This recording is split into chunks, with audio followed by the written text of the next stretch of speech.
Everyone, আমি বিতিশা রান্নাঘরে সবাইকে স্বাগত জানাচ্ছি।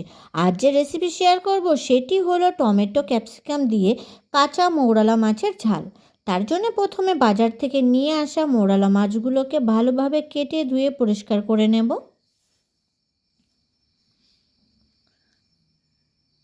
কড়াইতে পরিমাণ মতো সর্ষের তেল গরম করে নেব। তেল গরম হলে হাফ চামচ কালো জিরে ফোড়ন দেব। ফোড়ন ভাজা হলে দেব পেঁয়াজ কুচি। আমি দুটো মাঝারি সাইজের পেঁয়াজ দিয়েছি।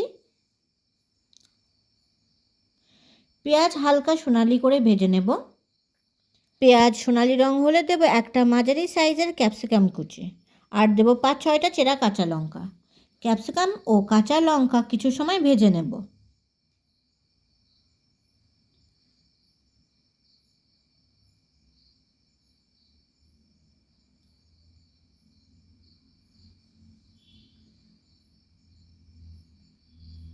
একটু ভাজা হলে দেব একটা টমেটো কুচি, আরও কিছু সময় ভেজে নেব।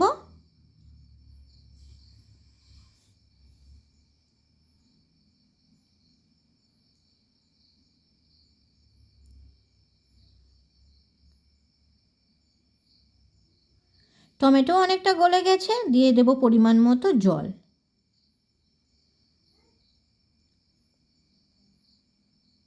ঝোল একটু নাড়াচাড়া করে নেব। ঝোল একটু ফুটতে শুরু করলে দেব পরিমাণ মতো লবণ ও পরিমাণ মতো হলুদ গুঁড়ো। ঝোল নাড়াচাড়া করে নেব।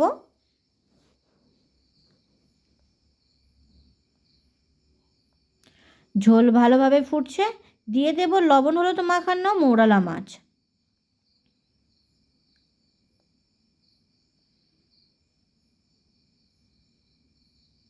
মাছগুলো ঝোলের সাথে একটু নাড়াচাড়া করে নিয়ে ফুটতে রেখে দেব। মাঝে মাঝে একটু নাড়াচাড়া করে নেব। 5-6 মিনিট হাই হিটে ফুটিয়ে নিলেই তৈরি টমেটো ক্যাপসিকাম দিয়ে কাঁচা মৌরালা মাছের ঝোল। ভিডিওটি কেমন হয়েছে অবশ্যই কমেন্ট করে জানাবেন। আর ভিডিওটি যদি আপনাদের ভালো লেগে থাকে তাহলে চ্যানেলটিকে সাবস্ক্রাইব করতে একদম ভুলবেন না। ধন্যবাদ।